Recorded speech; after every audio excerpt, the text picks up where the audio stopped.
মাঝে মাঝে জীবনের সবথেকে বড় অন্ধকার মুহূর্তগুলোই আমাদের সবথেকে উজ্জ্বল আলোর দিকে নিয়ে যায়। আমরা যখন ভাবি সব পথ বন্ধ হয়ে গেছে, ঠিক তখনই নিয়তি অলক্ষ্যে আমাদের জন্য এক নতুন রাজপথ তৈরি করে রাখে। এটি কেবল একটি ট্রেন সফরের গল্প নয়, এটি একাকিত্বের বিরুদ্ধে লড়াই, বিশ্বাসঘাতকতার দহন আর এক অপরিচিত মানুষের বাড়িয়ে দেওয়া নিঃস্বার্থ হাত, যা এক নিমিষেই বদলে দিয়েছিল একটি মেয়ের গোটা পৃথিবী। মধ্যপ্রদেশের সেই হাড় কাঁপানো কনকনে শীতের রাতে সোরার জংশনে যা ঘটেছিল তা সিনেমার চিত্রনাট্যকেও হার মানায়, যেখানে একটি অকেজো টিকিট আর এক বাতিল ট্রেন হয়ে উঠেছিল এক নতুন জীবনের প্রবেশপথ। সেই হিম শীতল রজনীতে সোরার জংশনের ২ নম্বর প্ল্যাটফর্মে অপেক্ষারত জনতার মাঝে একটি মেয়ের অস্থিরতা ছিল চোখে পড়ার মতো। ঘড়ির কাঁটায় তখন রাত প্রায় ৯:৩০। হিমেল হাওয়া চারপাশ কাঁপিয়ে দিচ্ছিল, তবুও মেয়েটির কপালে বিন্দু বিন্দু ঘাম জমেছিল। তার নাম ছিল দিয়া। দিয়া বারবার স্টেশনের সেই উজ্জ্বল ডিজিটাল পর্দার দিকে তাকাচ্ছিল এবং প্রতিবারই অনুসন্ধান কেন্দ্রে গিয়ে একই প্রশ্ন করছিল, ভোপাল থেকে আসা লখনৌ মেল আর কতক্ষণ পর আসবে? কাউন্টারে বসা লোকটা প্রথমবার খুব শান্ত হয়ে বলেছিল, ২ ঘন্টা দেরি আছে। দিয়া কিছুটা স্বস্তি পেল। সে ভাবল ২ ঘন্টা অন্তত কোনোভাবে কাটিয়ে দেওয়া যাবে। সে নিজেও বাড়ি থেকে ২ ঘন্টা দেরি করেই স্টেশনে এসেছিল। কিন্তু যখন সে স্টেশনে পা রাখল, নতুন ঘোষণা শুনতে পেল, ট্রেন এখন আরও ৪ ঘন্টা দেরি, অর্থাৎ সব মিলিয়ে ৬ ঘন্টা। এই খবরটি শোনামাত্রই তার মুখের সজীবতা উধাও হয়ে গেল। তার হাতে ছিল একটা ছোট ব্যাগ। পকেটে থাকা ফোনটা অবিরাম বেজে যাচ্ছিল। স্ক্রিনে বারবার একটিই নাম ভেসে উঠছিল, বৌদি। দিয়া ফোন ধরলেই কোনো মতে ২-১টি কথা বলে নিজেকে সামলে নিয়ে বলছিল, আমি আসছি, ট্রেন এই তো চলে আসবে। অথচ বাস্তব এটাই ছিল যে ট্রেনের কোনো হদিস ছিল না। দিয়ার মা এবং বড় ভাই লখনৌয়ের মেট্রো সিটি হাসপাতালে চিকিৎসাধীন ছিলেন। ২ দিন আগে স্কুটার নিয়ে ফেরার পথে এক বিশাল ট্রাক তাদের ধাক্কা মারে। ভাই অনেকক্ষণ জ্ঞান হারিয়ে পড়েছিলেন এবং মায়ের মাথায় গুরুতর চোট লেগেছিল। বাড়িতে তার অন্তঃস্থতা বৌদি একদম একা ছিলেন, যার গর্ভাবস্থার ৮ম মাস চলছিল। সেই রাতে লখনৌ পৌঁছনো দিয়ার জন্য কেবল জরুরি ছিল না, ছিল এক অপরিহার্য কর্তব্য। সময় যেন থমকে দাঁড়িয়েছিল। প্ল্যাটফর্মে মাঝে মাঝে চাওয়ালার চিৎকার শোনা যাচ্ছিল। কিছু মানুষ জটলা করে হাসাহাসি করছিল, কেউ বা ফোনের স্ক্রিনে ডুবেছিল। কিন্তু দিয়া কালুর সাথে কথা বলতে পারছিল না, আবার ফোনে মনও দিতে পারছিল না। ষষ্ঠবারের মতো সে অনুসন্ধান জানালার সামনে গিয়ে দাঁড়াল। স্যার, আর কত দেরি? কর্মচারীটি নিজের বিরক্তি কোনো মতে চেপে বলল, ম্যাডাম, এখনও ৬ ঘন্টার উপর দেরি দেখাচ্ছে। মাইকে ঘোষণা হলে জানতে পারবেন। দিয়া পাথরের মতো দাঁড়িয়ে রইল, তার চোখ জলে ভরে উঠল। প্রবল ইচ্ছা থাকা সত্ত্বেও সে নিজেকে সামলাতে পারছিল না। রাত যত গভীর হচ্ছিল, পরিস্থিতি তত ঘোলাটে হচ্ছিল। রাত ১২টা বেজে গেল। সে একটা লোহার বেঞ্চে বসে ২ হাতে মাথা চেপে ধরল। ফোন আবার বেজে উঠল। দিদি, ডাক্তার বলছেন অবস্থা আগের থেকে ভালো, কিন্তু আপনি পাশে থাকলে সাহস পেতাম। ওপাশ থেকে বৌদির কম্পিত গলা শোনা গেল, এই তো আমি গাড়িতে উঠে পড়েছি।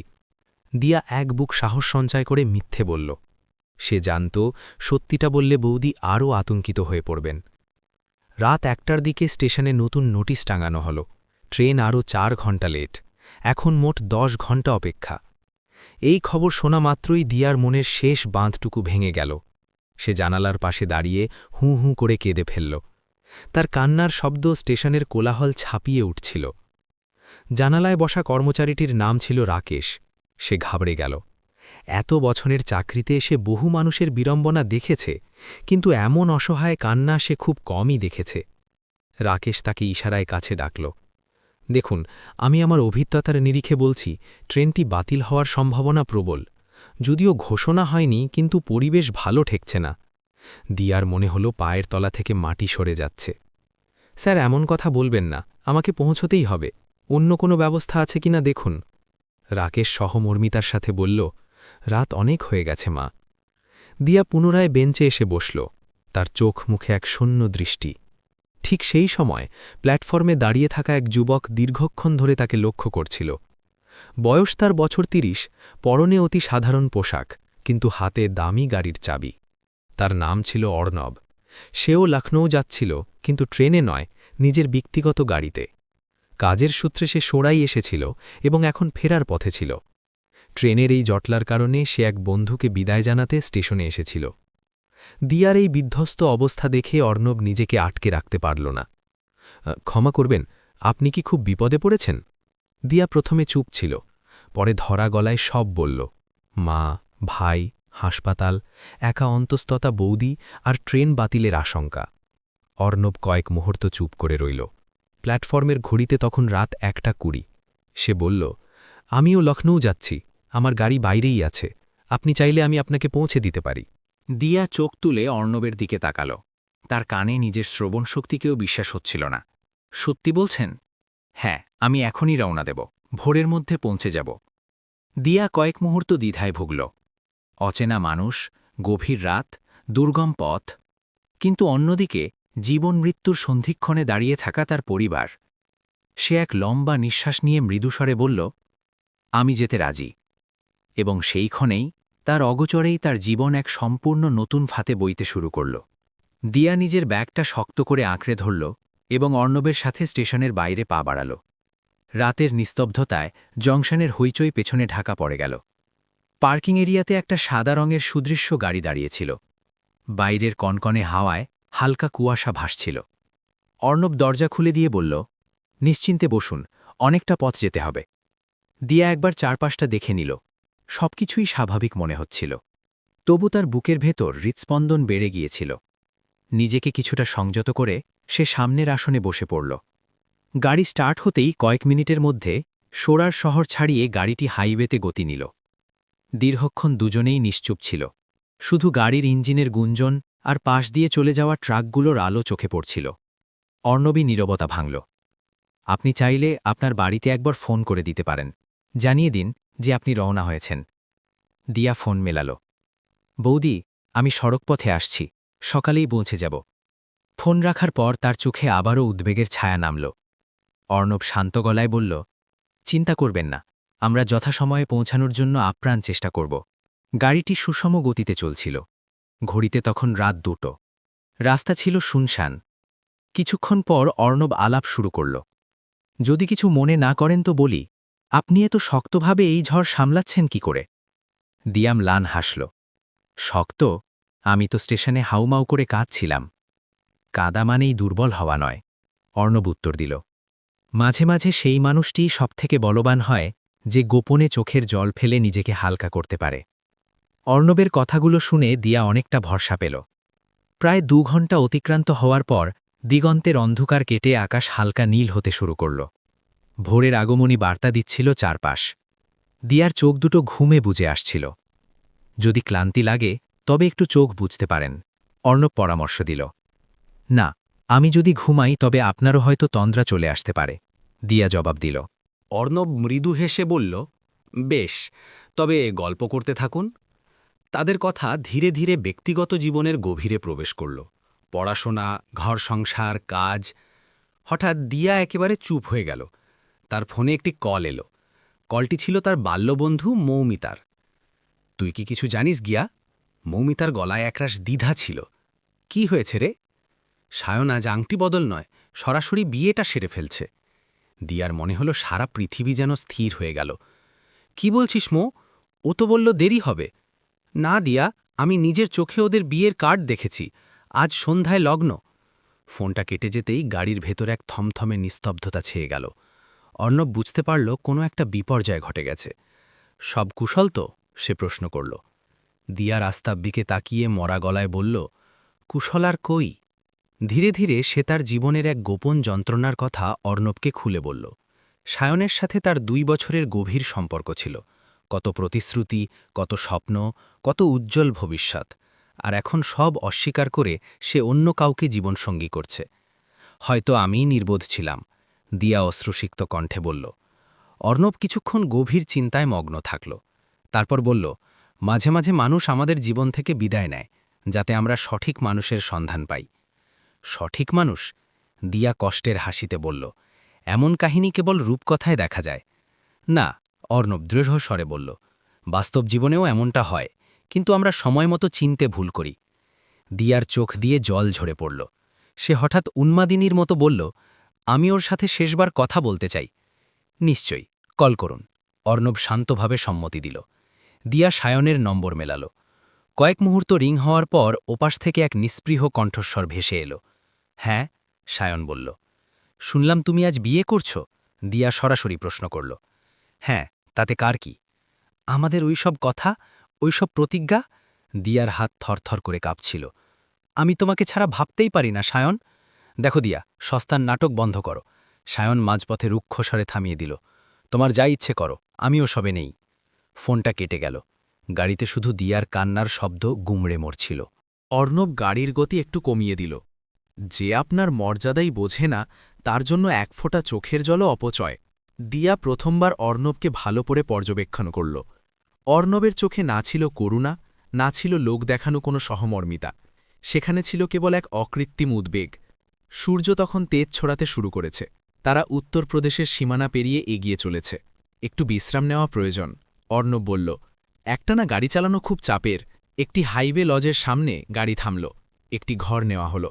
দিয়া প্রথমে সংকুচিত হলেও পরিস্থিতির চাপে শান্ত রইল। দুজনে পৃথক শয্যায় শুয়ে পড়ল। 4 ঘণ্টা বাদে অ্যালার্ম বাজানো হলো। সকাল 9টায় যখন অ্যালার্ম বাজল, দিয়া চোখ মেলেই কিছুক্ষণ বিমূঢ় হয়ে বসে রইল। পরক্ষণেই তার সব মনে পড়ে গেল। দুজনে দ্রুত প্রস্তুত হয়ে চা পান করে পুনরায় লখনৌয়ের পথে রওনা দিল। কিন্তু এখন দিয়ার মনে শুধু হাসপাতালের টেনশন ছিল না। লখনৌ পৌঁছালে তাকে দুটি চরম সত্যের মুখোমুখি হতে হবে, একটি পরিবারের, আরেকটি তার ভেঙে যাওয়া প্রণয় সম্পর্কের। বিকেল 4টে নাগাদ গাড়ি লখনৌয়ের ব্যস্ত রাস্তায় ঢুকল। প্রবল জ্যাম, হর্নের তারস্বরে চিৎকার, লোকজনের ভিড়, কিন্তু দিয়ার মন ছিল কেবল এক জায়গায়, মেট্রো সিটি হাসপাতাল। অর্ণব একদম হাসপাতালের প্রবেশপথে গাড়িটি দাঁড় করাল। দিয়া দেরি না করে ভেতরে ছুটে গেল। রিসেপশনে খোঁজ নিয়ে এমার্জেন্সি ওয়ার্ডের দিকে দৌড়াল। করিডরের এক কোণে তার বৌদি বসেছিলেন। পরিশ্রান্ত মুখমণ্ডল, ফোলা ফোলা 2 চোখ। দিয়াকে দেখেই তিনি জড়িয়ে ধরলেন। দুজনে একে অপরকে জাপটে ধরে হু হু করে কাঁদলেন। ভাই কেমন আছে বৌদি? মা এখন কেমন? বিপদ কেটে গেছে রে, বৌদি আশ্বাস দিলেন। ডাক্তারবাবু বললেন 2-3 দিনের মধ্যেই ছুটি পাওয়া যেতে পারে। দিয়া এক বিরাট স্বস্তির নিঃশ্বাস নিল। মনে হলো দীর্ঘ সফরের সমস্ত ক্লান্তি নিমেষেই ধুয়ে গেল। ঠিক সেই সময় অর্ণবও ভেতরে প্রবেশ করল। সে নিরাপদ দূরত্ব বজায় রেখে সবটা দেখছিল। কিছুক্ষণ পর চিকিৎসকের সাথে কথা হলো। ভাইয়ের মাথায় কিছু সেলাই লেগেছে এবং মায়ের হাত ভেঙেছে, তবে এখন দুজনেই বিপন্নমুক্ত। অর্ণব দিয়ার কাছে এসে নিচু স্বরে বলল, যদি কোনো কিছুর দরকার হয় তবে আমায় বলবেন, আমি বাইরেই আছি। দিয়া প্রথমবার ম্লান হেসে কৃতজ্ঞতা প্রকাশ করে বলল, আপনি যা করেছেন তা কোনোদিন ভোলার নয়। সন্ধ্যা গড়িয়ে এলো। হাসপাতালের যাবতীয় কাজ সেরে অর্ণব তার পরিচিত দুজনকে সেখানে পাহারার জন্য মোতায়েন করল, যাতে রাতে কোনো অসুবিধা না হয়। আপনি এখন বাড়ি গিয়ে একটু জিরিয়ে নিন, সে দিয়াকে বলল। বৌদিকে সাথে নিয়ে দিয়া তাদের ছোট্ট ভাড়ার ফ্ল্যাটে ফিরে এলো। ছিমছাম ঘর, পরিপাটি আসবাব। রাতে যখন তারা রান্না করছিল, বৌদি চুপি চুপি বললেন, তোকে একটা খবর দেওয়ার ছিল রে। দিয়া জানত খবরটা কার। সায়নের বিয়ে কাল সন্ধ্যায়, বৌদি জানালেন। দিয়া স্তব্ধ হয়ে গেল। আজ নয়, কাল। তার মাথায় এক অদ্ভুত পরিকল্পনা খেলে গেল। রাতে অর্ণব যখন তাদের খোঁজ নিতে এলো, দিয়া সরাসরি তাকে প্রশ্ন করল, কাল আমার সাথে এক জায়গায় যাবে? কোথায়? সায়নের বিয়ের আসরে। অর্ণব অবাক চোখে তাকাল। কেন? আমি ওকে দেখিয়ে দিতে চাই যে ওর চলে যাওয়া আমাকে ভেঙে গুড়িয়ে দেয়নি। আমি আজও মাথা উঁচু করে দাঁড়িয়ে আছি। কিছুক্ষণ ঘরে নীরবতা বিরাজ করল। তারপর অর্ণব জিজ্ঞাসা করল, কিন্তু আমি সেখানে আপনার কে হয়ে যাব? দিয়া শান্ত কিন্তু অটল স্বরে উত্তর দিল, আমার জীবনসঙ্গী বা স্বামী হিসেবে। ঘরের ভেতর এক গাম্ভীর্য নেমে এলো। এটা শুধু একটা অভিনয় হবে। দিয়া দ্রুত ব্যাখ্যা করল, আমি শুধু চাই ও বুঝুক যে ও কাকে হারিয়েছে। অর্ণব কিছুক্ষণ ভেবে শান্তভাবে বলল, যদি এতে আপনার মানসিক শান্তি মেলে তবে আমি সহযাত্রী হতে রাজি। পরদিন হাসপাতাল থেকে খবর এলো যে মা আর ভাই দুজনেই আগামী 48 ঘণ্টার মধ্যে বাড়ি ফিরতে পারবেন। এই আনন্দে সবার মুখ উজ্জ্বল হয়ে উঠল। সন্ধ্যা নামল। দিয়া একটা উজ্জ্বল মেরুন রঙের শাড়ি পরল। সাধারণ সাজগোজ হলেও তাকে এক অনন্যা সুন্দরী দেখাচ্ছিল। অর্ণব পরেছিল এক মার্জিত স্যুট। দুজনে অর্ণবের গাড়িতে করেই বিয়ের মণ্ডপের দিকে রওনা দিল। আলোর রোশনাইয়ে চারিদিক ঝলমল করছিল, সানাইয়ের সুর, আগত অতিথিদের কোলাহল, চারিদিকে শুধু আনন্দ। দিয়ার বুক দুরুদুরু করছিল। অর্ণব ধীর স্বরে সাহস জোগাল, ভয় পাবেন না, আমি পাশেই আছি। তারা ভেতরে ঢুকল। মঞ্চের ওপর সায়ন রাজকীয় শেরওয়ানি পরে বসেছিল, পাশে তার নববধূ। দিয়াকে দেখামাত্রই সায়নের চেহারার অভিব্যক্তি বদলে গেল। এরপর তার নজর পড়ল দিয়ার পাশে দাঁড়িয়ে থাকা আত্মবিশ্বাসী অর্ণবের ওপর। দিয়া কোনো জড়তা ছাড়াই হাসি মুখে এগিয়ে গেল। অনেক অভিনন্দন সায়ন, সে খুব স্বাভাবিক গলায় বলল। সায়ন নির্বাক হয়ে তাকিয়ে রইল। ইনি আমার স্বামী। দিয়া খুব জোরের সাথে অর্ণবকে পরিচয় করিয়ে দিল। অর্ণব ভদ্রতার সাথে নমস্কার জানাল। চারদিকের লোকজনের মধ্যে কানাকানি শুরু হল। সায়নের মুখ ফ্যাকাশে হয়ে গেল। সে কিছু বলতে চাইল, কিন্তু গলা দিয়ে শব্দ বেরোল না।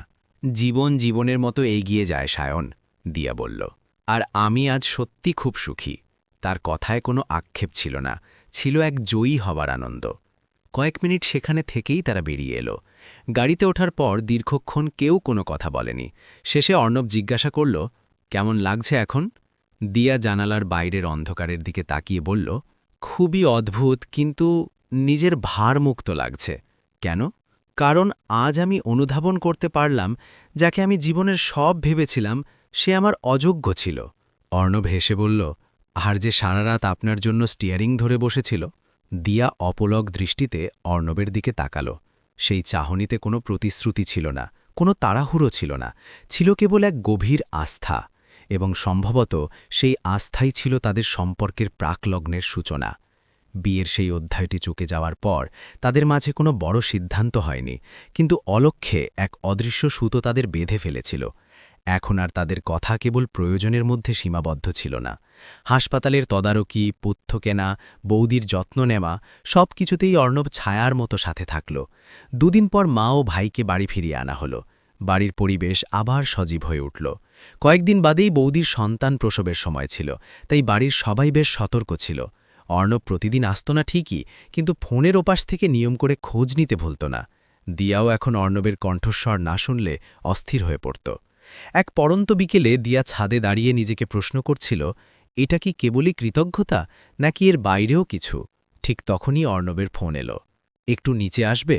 দিয়া অবাক হয়ে নিচে গিয়ে দেখল অর্ণব তার গাড়ির পাশে দাঁড়িয়ে আছে। সব ঠিক তো? হ্যাঁ, এমনি দেখতে ইচ্ছে করল। দুজনে কিছুক্ষণ নির্জনে দাঁড়িয়ে রইল। অর্ণব আচমকা বলল, সেদিন বিয়ের আসলে যা ঘটেছিল তা আমার কাছে নিছক কোনো অভিনয় ছিল না। দিয়ার বুক কেঁপে উঠল। মানে আমি যখন আপনাকে স্টেশনের ওই বিপন্ন অবস্থায় দেখেছিলাম, তখনই বুঝেছিলাম আপনি কতটা মহীয়সী এবং সত্যনিষ্ঠ। দিয়া লাজুক দৃষ্টিতে মাটির দিকে তাকিয়ে রইল। কিন্তু আমার অতীত সবারই থাকে দিয়া। অর্ণব কথাটি শেষ করল। আসল কথা হল, সেই অতীতকে পেছনে ফেলে আমরা ভবিষ্যতে একসাথে হাঁটতে পারব কিনা। সেই রাতে সব কথা শেষ না হলেও দুজনের হৃদয় একে অপরের ভাষা বুঝে গিয়েছিল। মাসখানেক পর দিয়ার বৌদি এক সুন্দর পুত্র সন্তানের জন্ম দিলেন। গোটা বাড়িতে আনন্দের বাণ ডাকল। দিয়ার মা খুশি হয়ে বললেন, ঈশ্বর যা করেন মঙ্গলের জন্যই করেন। দিয়া যখন সেই ছোট্ট শিশুটিকে কোলে নিল, তার মনে হল তার জীবন এক নতুন বাঁক নিয়েছে। সেই সন্ধ্যায় অর্ণব নিষ্টির হাড়ি নিয়ে হাজির হল। পিসি হওয়ার অভিনন্দন, দিয়া ঠাট্টা করে বলল। অর্ণব হাসল। তুমি বললে আমি তো চিরকালের জন্য এই বাড়ির অংশ হয়ে যেতে পারি। এটি কেবল মস্করা ছিল না, দুজনের মনেই তখন মিলনের সুর বাজছিল। কিছুদিন পর অর্ণব তার পরিবারকে নিয়ে দিয়াদের বাড়িতে এলো। সে সরাসরি বিবাহের প্রস্তাব দিল। দিয়ার মা ভাই প্রথমে বিস্মিত হলেও পরে আনন্দে আত্মহারা হলেন। তারা দেখেছিলেন চরম সংকটে অর্ণব কিভাবে দিয়ার পাশে পাহাড় হয়ে দাঁড়িয়েছিল। দিয়া তার মাকে নিভৃতে জিজ্ঞাসা করল, তোমার কোনো অমত নেই তো মা? মা তার হাত ধরে আশীর্বাদ করলেন। মা, যে তোর বিপদে পরম বন্ধুর মতো এগিয়ে আসে, সেই তো আসল মানুষ। কয়েক সপ্তাহ পরেই এক অনাড়ম্বর অনুষ্ঠানের মাধ্যমে তাদের শুভ পরিণয় সম্পন্ন হল। যখন ৭ পাক হচ্ছিল, দিয়া ভাগছিল, যদি সেই রাতে ট্রেনটি সময় মতো চলে আসত, তবে হয়তো অর্ণবের সাথে এই মিলনটি কোনোদিনই সম্ভব হতো না। বিয়ের পর তারা লখনউয়ের এক সুন্দর সুখী মির গড়ে তুলল। অর্ণবের ব্যবসায়িক উন্নতি হতে লাগল এবং দিয়াও একটি নামী প্রতিষ্ঠানে কর্মজীবন শুরু করল। তাদের সম্পর্কের ভিত ছিল অগাধ বিশ্বাস আর সম্মান। একদিন অর্ণব বলল, চলো আবার সেখানে যাই। কোথায়? সোরার জংশনে, যেখান থেকে সব শুরু হয়েছিল। দুজনে সেই স্টেশনে ফিরে গেল। জংশন সেই আগের মতোই, প্ল্যাটফর্মে লোকজনের আনাগোনাও একই, শুধু দিয়ার জীবনের ক্যানভাসটা বদলে গিয়েছিল। সেই অনুসন্ধান জানালার কাছে গিয়ে দেখল সেই কর্মচারীটি আজও সেখানেই কর্মরত। অর্ণব হাসি মুখে বলল, আমাদের চিনতে পারছেন? লোকটা অবাক হয়ে কিছুক্ষণ তাকালো, তারপর তার মুখে হাসির রেখা ফুটে উঠল। আপনারাই তো সেই রাতের যাত্রী, সব ঠিক আছে তো? দিয়া উত্তর দিল, হ্যাঁ স্যার, সব একদম নিখুঁত। অর্ণব হেসে বলল, সেদিন যদি আপনি ট্রেনের দেরি হওয়ার খবর না দিতেন, তবে আজ আমরা হয়তো এই জায়গায় থাকতাম না। সেই ব্যক্তিটি মাথা নেড়ে বলল, মাঝে মাঝে বাতিল ট্রেনের টিকিটও আমাদের সঠিক গন্তব্যে নিয়ে যায়। দিয়া প্ল্যাটফর্মের দিকে তাকিয়ে পুরনো দিনের সেই কান্না ভেজা রাতের কথা ভাবছিল। আজ সেই স্মৃতিগুলো কেবল একটি মাইল ফলক। সে বুঝেছিল যে গন্তব্যে পৌঁছনোই শেষ কথা নয়, বরং জীবনের আসল আনন্দ হল সেই সফরের সঙ্গীকে চিনে নেওয়া। বিয়ে কেবল একটি সামাজিক বন্ধন নয়, এটি এক নতুন অভিযাত্রা। দিয়া আর অর্ণব এখন প্রতিদিন সকালের চা একসাথে পান করে। আগে দিয়া ঝড়ের আশঙ্কায় ভয়ে সিটিয়ে থাকত, আর এখন সে ঝড়ের মোকাবিলা করার জন্য পাশে এক বিশ্বস্ত কাঁধ পেয়েছে। অর্ণবের প্রপার্টি ব্যবসার পরিধি বাড়ল। সে কাজে ব্যস্ত থাকে, কিন্তু রাতের খাবার দুজনে একসাথেই খায়। দিয়া একদিন জিজ্ঞাসা করল, অর্ণব, তুমি আমার মতো এক অচেনা মেয়েকে ওই রাতে কেন সাহায্য করলে? অর্ণব উত্তর দিল, কারণ তোমার চোখে আমি স্বচ্ছতা দেখেছিলাম, কোনো কৃত্রিমতা ছিল না। আর যার সত্যি প্রয়োজন থাকে সে কখনো মিথ্যে বলতে পারে না। জীবন তাদের অনেক পরীক্ষা নিয়েছে, কিন্তু তারা প্রমাণ করেছে যে ভেঙে পড়া মানেই শেষ নয়। আজ তাদের ঘর আলো করে এক কন্যা সন্তান এসেছে। অর্ণব তাকে কোলে নিয়ে বলে, একে আমরা শেখাবো জীবনের কোনো ট্রেন যদি মিস হয় তবে যেন হতাশ না হয়, কারণ সামনে আরও বড় কোনো সুযোগ তার জন্য অপেক্ষা করছে। দিয়া হেসে বলল, আর ওকে শেখাবো সঠিক মানুষকে চিনতে, যেন কোনো ভুল না করে। আজ তারা সুখী। দিয়া প্রায়ই ভাবত সেই জাংশনের কথা। আজ তার মনে কোনো আক্ষেপ নেই, কারণ সে বুঝেছে যে চলার পথ যদি সঠিক হয় এবং সঙ্গী যদি অকৃত্রিম হয়, তবে জীবনের প্রতিটি সফরই সার্থক হয়। বন্ধুরা, এই কাহিনী আমাদের এই শিক্ষা দেয় যে জীবনের প্রতিটি বাধা আসলে এক একটি সুযোগ। মাঝে মাঝে যে দরজা বন্ধ হয় তা অন্য কোনো বড় দরজা খোলার জন্যই হয়। যদি সেদিন দিয়ার ট্রেন বাতিল না হতো, তবে সে হয়তো নিজের পরিবারের কাছে পৌঁছত ঠিকই, কিন্তু সায়নের বিশ্বাসঘাতকতায় আজীবন দগ্ধ হতো। সে কখনো অর্ণবের মতো একজন হীরা খুঁজে পেত না। তাই সময়ের বিলম্ব সবসময় অভিশাপ নয়, কখনো কখনো তা পরম আশীর্বাদ হয়ে আসে। সঠিক মানুষ সেই নয় যে শুধু রোদ্দুরে পাশে থাকে, বরং সেই যে ঝড়ের রাতে আপনার জন্য ছাতা ধরে বাড়িয়ে থাকে।